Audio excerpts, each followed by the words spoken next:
Pada tahap baligh, segala amal perbuatan bagi lelaki dan perempuan Islam mula diperhitungkan.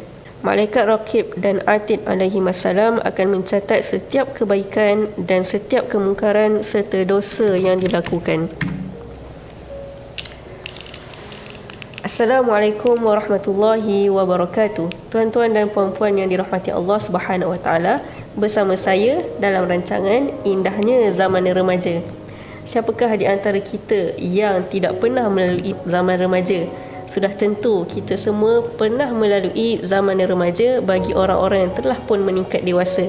Zaman remaja ini adalah merupakan satu fasa di mana ianya merupakan satu peralihan daripada peringkat kanak-kanak ke zaman dewasa, ke usia dewasa.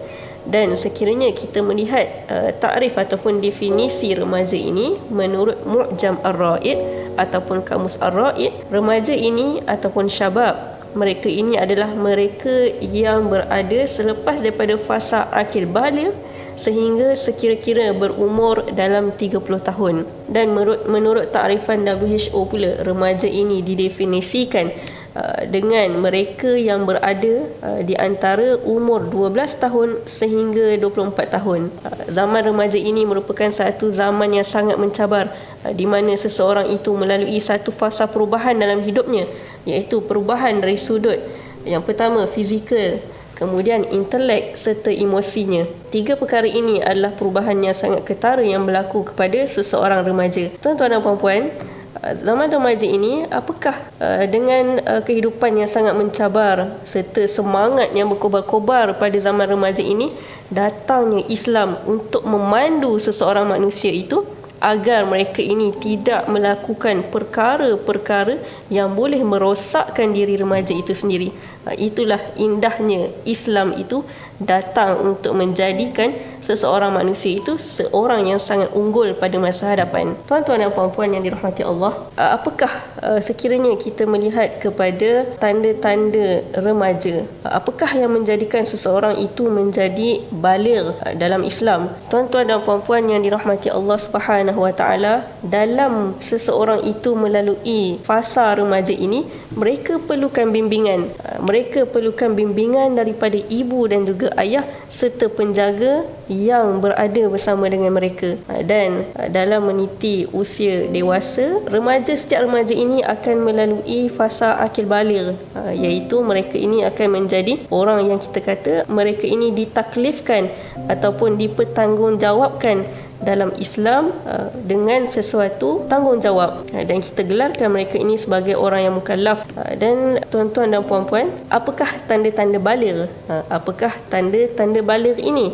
Adakah kita tahu apakah tanda-tanda baligh yang berlaku untuk setiap anak-anak kita, lelaki dan perempuan? Ibu ayah yang berada di luar sana, kita perlu sentiasa peka dengan keadaan dan perubahan anak remaja kita supaya kita dapat membimbing dan memberi tunjuk ajar yang betul kepada mereka. Yang pertama, kita lihat tanda-tanda baligh bagi anak-anak lelaki. Apakah tanda yang berlaku kepada mereka yang menunjukkan bahawa mereka ini telah baligh? Yang pertama, tanda baligh bagi anak lelaki ini adalah, minta maaf saya sebut, keluarnya air mani, iaitu menunjukkan bahawa mereka ini sudah mempunyai syahwat, iaitu melalui mimpi yang lain daripada kebiasaannya. Dan mulai saat ini, maka si anak ini sudah cukup umur dan mukallaf, iaitu mereka ini sudah pun dibebani dengan tanggungjawab dalam Islam seperti halnya seorang dewasa. Kemudian kita lihat pula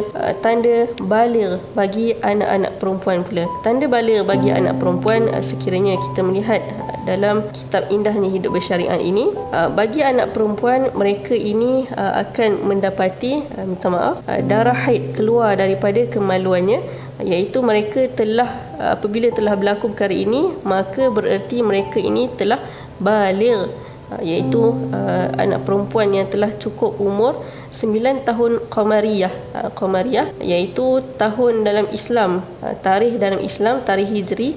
Dan mereka ini apabila telah berlaku perkara yang tersebut, iaitu keluar darah haid tadi, maka mereka adalah orang yang balighah, telah baligh dan mukallaf. Dan kedua, kadang-kala yang perempuan ini tidak semestinya keluar darah, Akan tetapi ianya boleh juga dengan datangnya tanda yang lain, iaitu melalui mimpi, dan hal ini dapat dikesan apabila keluarnya sesuatu ataupun air yang halus yang berwarna kuning pada kainnya apabila ia tersedar daripada tidur, iaitu setelah mereka ini mengalami mimpi lah, seperti yang disebutkan tadi. Dan anak-anak remaja kita ini, setelah kita tahu mereka ini telah melalui fasa baligh dan mereka telah pun mula dibebani dengan peraturan-peraturan syarak, maka perlunya bimbingan daripada ibu dan ayah tadi untuk mengajarkan mereka melaksanakan ibadah-ibadah tadi, dan mereka juga perlu dibimbing untuk membersihkan diri mereka, menyucikan diri mereka, mengangkat hadas besar yang berlaku tadi ke atas diri mereka. Tuan-tuan dan puan-puan yang dirahmati Allah Subhanahu Wa Taala, seperti yang kita maklum, bagi seorang perempuan ataupun anak remaja yang perempuan ini, apabila mereka ini telah baligh, maka tempoh minimum untuk keluarnya darah haid itu adalah selama 1 hari 1 malam dan sesingkat 1 hari, dan maksimum adalah selama 15 hari. Apabila berlakunya ataupun apabila mereka ini telah pun baligh tadi, maka mereka dibebani ataupun mereka ini perlulah melaksanakan segala syiar-syiar ataupun segala ibadah yang telah diwajibkan ke atas seorang dewasa, seperti menutup aurat dan juga memelihara diri mereka daripada pergaulan bebas. Tidak boleh lagi kita bertepuk tampar dengan kawan-kawan, tak boleh lagi berpakaian singkat, pakai skirt kan. Kerana mereka ini adalah orang yang telah pun dewasa dan telah mempunyai tanggungjawab di dunia dan jawab di akhirat, tanggungjawab untuk menutup aurat dengan sempurna. Dan bagi lelaki, mereka ini ada bertanggungjawab untuk menutup aurat mereka daripada dilihat ataupun daripada menampakkan aurat mereka kepada orang lain. Dan antara adab-adab mereka ini untuk berpakaian adalah pakaian mereka hendaklah tidak terlalu ketat ataupun tidak terlalu nipis sehingga menampakkan bentuk tubuh badan mereka. Ini adalah aurat orang lelaki juga ya. Kemudian untuk orang lelaki juga perlu menutup aurat, wajib menutup aurat daripada pusat hingga ke lutut, dan juga hendaklah seseorang lelaki itu tidak memakai pakaian yang menyerupai pakaian wanita. Kerana apa? Kerana pakaian tersebut tidak melambangkan dirinya sebagai seorang lelaki. Kemudian sekiranya kita melihat kepada anak yang perempuan ataupun golongan wanita ini, sekiranya mereka telah akil baligh, maka mereka juga perlu menjaga maruah diri mereka daripada dinampakkan kepada orang lain, iaitu mereka ini perlu menutup aurat dan menjaga maruah mereka. Antara aurat yang perlu dijaga oleh seorang perempuan ataupun seseorang yang telah akil baligh tadi adalah, yang pertama, mereka ini boleh menampakkan wajah mereka, dan mereka perlu melabuhkan tudung mereka sehingga menutupi paras dada mereka. Kemudian mereka juga hendaklah menutup pergelangan tangan mereka, kerana bahagian pergelangan tangan ini juga adalah merupakan aurat dan tidak boleh ditayangkan kepada ajnabi. Kemudian dari sudut pakaian hendaklah tidak ketat dan tidak nipis. Perlu pakai pakaian yang sesuai, pakaian yang longgar, pakaian yang tebal, agar tidak ternampak warna kulit dan tidak ternampak bentuk tubuh badan, serta hendaklah menutup mata kaki. Jadi persoalan saya, adakah dengan kita memakai tudung balut leher, adakah ianya sudah cukup untuk menutup aurat?